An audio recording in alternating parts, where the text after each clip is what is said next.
interesting, you can actually get to see one of the most chilling, annihilatingly chilling, actually, videos ever made in the 20th century. It shows the moment at which Saddam Hussein, the actual moment at which Saddam Hussein seized power in Iraq for himself. There's the Central Committee of the Ba'ath Party, perhaps 100 people, are sitting in a very formal array in a conference room. And Saddam Hussein is chairing them from a podium, smoking a large cigar.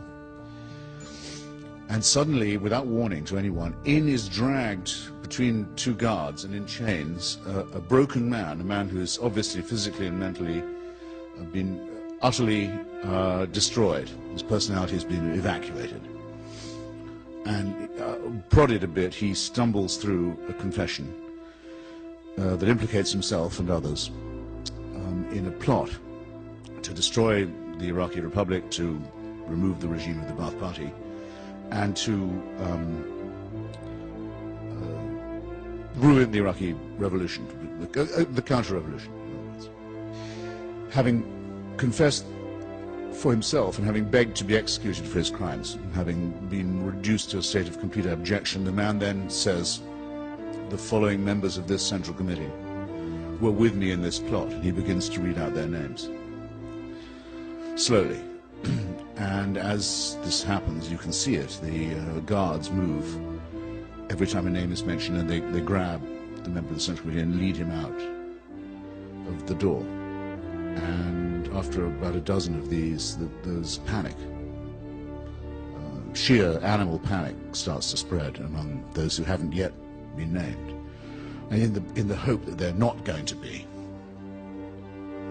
they start screaming and jumping up and saying, "Glory to Saddam Hussein, our leader, all praise to him, the sun, the moon, the stars of Iraq," praying that it won't be them who are called next. Nothing makes any difference. The harvest just goes on randomly. They're taken off the chessboard and taken out until half of them are gone, and the rest are just limp and done for, and almost dying with relief that it wasn't them.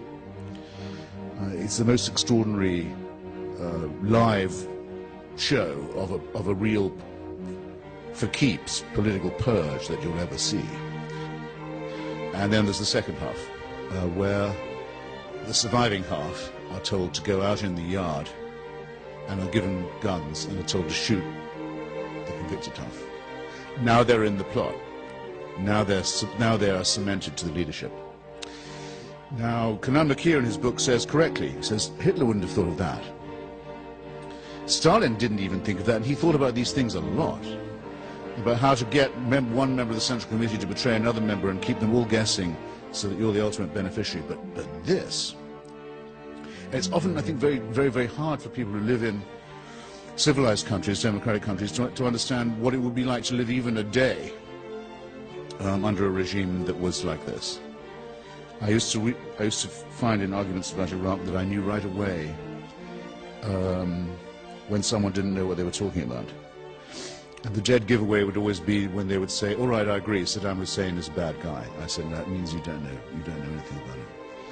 If that's what you think, you don't know what it would be like to be sitting at home wondering where your daughter was and finding out because the police came around and banging on the door handed you a video while they stood there of her being raped by their colleagues, just to show you who was boss."